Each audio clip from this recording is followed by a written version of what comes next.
Olá, gente, tudo bem? Hoje é dia 3 de julho e nós vamos agora para a nossa aula de português, né? Vamos iniciar nossa aula realizando as correções da aula passada para a gente poder dar continuidade aí ao nosso conteúdo. Vamos lá? Vamos iniciar a nossa correção pelo livro integrado, página 55, onde a gente falava sobre as faturas e os boletos. Na primeira questão da seção para entender o texto, quais compromissos da agenda da mãe de Lucas indicam a necessidade de pagar boletos e faturas? Então, a resposta correta, né, para pagar conta de água, pagar conta de energia e pagar a escola das crianças. Vamos aí para a segunda questão, onde você irá completar aí essas frases. A conta de água é uma fatura, pois foi enviada diretamente pela empresa que prestará o serviço e apresenta informações detalhadas. Já a conta da escola das crianças é um boleto, pois foi enviado por um banco a pedido de uma empresa que prestou o serviço. E a terceira questão, né, era para a gente aí conversar, uma conversa em grupo. Considerando que você aprendeu a respeito dos códigos de barra e da relação deles com o boleto e as faturas, qual seria a importância desse item? Então, gente, o código de barra ele serve para que o pagamento seja realizado mais rapidamente, tanto para quem paga quanto para quem recebe. Essa questão não precisa você escrever, mas eu estou falando porque é importante que vocês identifiquem a importância do código de barra. Agora vamos para a página 56 e 57, onde vocês vão observar um diálogo aí, analisar o texto e identificar cada um dos boletos ou das faturas que devem ser pagos considerando o diálogo.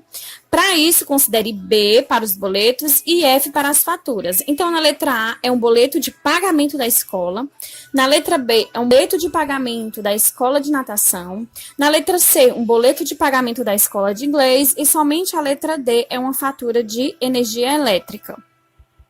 Na página 59, né, vocês vão observar aí, nesse diagrama apresentado aí na questão, e encontre na cruzadinha as palavras correspondentes às seguintes imagens. Então, vocês vão procurar aí pastel, chapéu, anel, mel, pincel, berimbau, troféu, varal, girassol, pneu e anzol. Então, veja aí se você encontrou todas essas palavras, né, representadas aí por essas imagens. Agora, nós vamos fazer a correção das atividades da ficha de atividades, começando aí pela página 23. Aí na primeira questão, né, você vai ler as frases e depois completar com L ou as palavras que estão incompletas. Então, na letra A, legal, com L. Na letra B, pneu, com U. E na letra C, céu, com U. E por último, aí na letra D, natural, com L. Na segunda questão, você também vai completar as palavras. Então, veja aí, esmeralda com L, autógrafo com U, galpão com L, baunilha com U, pulso com L, cautela com U, degrau com U, almeirão com L, autorizar com U e saudável também com U. A terceira questão dessa atividade na página 24, ela é pessoal para você formar frases, então não necessita de uma correção, tá certo? Agora passe aí para a página 27. Na primeira questão da página 27 também é pessoal. E na segunda questão, pesquise qual a função do código de barra nas embalagens, depois explique no espaço a seguir. Então, gente, se sua resposta tiver ficado mais ou menos parecida com essa, sua resposta está correta. Se não, corrija. Serve para identificar os produtos do sistema de varejo. Por exemplo, quando vamos ao mercado, a leitura do código de barra serve para identificar o preço do produto e para alimentar o registro do estoque. Na terceira questão, complete cada frase com uma dupla de palavras. Então, na primeira frase, né? A cauda do pudim caiu na cauda do gato. Só tomo sol pela manhã. Eu sou cuidadoso. Hoje tive um dia mal porque fui mal na prova. Este bombom é meu. O seu é o pão de mel. E assim a gente encerra por aqui a nossa correção das atividades. E dando início aí ao nosso conteúdo de português, a gente pode ver aí na página 60 o conteúdo aí que vai finalizar esse capítulo que a gente está estudando, né? Vogais. A gente sabe, né, que os sons que quais são as vogais, não sabe?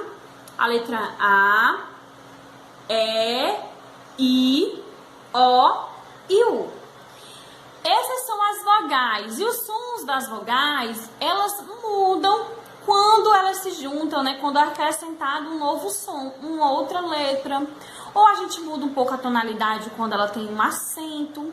Então é sobre isso que a gente vai estudar hoje, os sons das vogais. E logo aí a gente pode ver que existem os sons orais e os nasais, tá certo? E a gente vai estar vendo alguns exemplos de palavras onde as vogais vão ter um som oral, né, orais, e sons nasais. Então, prestem atenção no conteúdo, observem direitinho a escrita e a pronúncia das palavras para você aprender um pouco mais sobre esse conteúdo. Vamos lá? Vamos ler em voz alta as palavras que estão aí dentro desses quadros. Pá, pão, maca, maçã, mata, manta, pote e ponte. Repita as palavras e observem aí os sons das vogais que você pronuncia. Como a gente já sabe, né? Os sons das vogais, eles são representados pela letra A, E, I, O, U. Esses são sons vocálicos. E nas palavras apresentadas aí que a gente leu em voz alta, elas não estão sendo pronunciadas da mesma maneira em cada uma das palavras. Veja a diferença entre pá e pão, maca e maçã, mata e manta, e pote e ponte. Os vocálicos passam livremente pela boca ou pela boca e pelo nariz ao mesmo tempo. Portanto, esses sons podem ser orais, quando passam apenas pela boca, ou nasais, quando passam pela boca e pelo nariz. Vamos observar algumas vogais orais nas palavras. As vogais orais, elas são produzidas pela passagem do ar apenas pela boca. Exemplo, avó, doce, gato e livro. Já as vogais nasais são produzidos pela passagem do ar pela boca e pelo nariz ao mesmo tempo. E aí no livro de vocês a gente pode ver alguns exemplos, como som, peão, maçã e mundo. Na página 60 do livro integrado, nós vamos ver a seção mão na massa. E vocês vão realizar essa atividade aí na primeira questão. Circule as palavras a seguir. As letras que representam sons de vogais nasais. Então, leia as palavras e observe o som pronunciado em cada uma delas para você descobrir aí quais essas vogais têm um som nasal. Na segunda questão, marque um X nas palavras que apresentam o tio. Então, lembram aí qual é o tio? Vocês precisam aí ler as palavras, né? E também identificar em quais palavras tem o tio. Na terceira questão, o que as letras que você destacou no exercício 1 têm em comum? E aí você vai observar o que elas têm em comum nas palavras aí, tubarão, tropa, barrigão, goiaba, feijão, panela, qual delas que você vai circular e o que elas têm em comum. Na quarta questão, as palavras a seguir não apresentam o tio, mas mesmo assim, algumas têm um som nasal. Pinte as vogais nasais. Então, você vai observar e lendo essas palavras, quais delas têm o som nasal. Na quinta questão, leia em voz alta o par de palavras a seguir e compare-as. Pote e ponte. Na letra A, em que palavra o O é nasalizado? E na letra B, na palavra mãe, o tio indica que a vogal é nasal. Compare novamente as palavras pote e ponte. Que letra indica que o O de ponte é nasal? E na letra C, leia outro par de palavras, boba e bomba. Em que palavra o O é nasalizada? E na letra C, compare novamente as palavras boba e bomba. Que letra indica que o O de bomba é nasal? E aí, no final dessa atividade, vocês vão ver aí, né, um quadrinho amarelo com a palavra atenção. Para marcar a nasalização usamos o tio, o M e o N. Veja a sistematização no quadro a seguir.